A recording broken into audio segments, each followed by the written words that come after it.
আমরা হচ্ছে sea food rice দিয়ে হচ্ছে রামেন একসাথে খাবো, একটু দাও তো।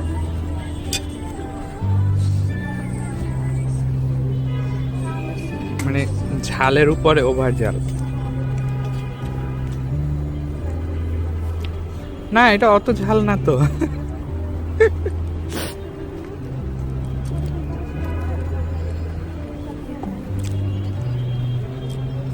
এটাতে হচ্ছে চিংড়ি আছে, আর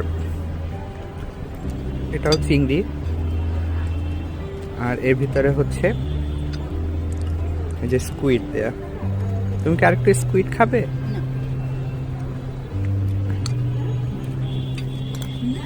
আমরা এটার সাথে একটা চিকেন নিয়েছিলাম, এই চিকেনটার নাম আমি ভুলে গেছি। Teriyaki chicken.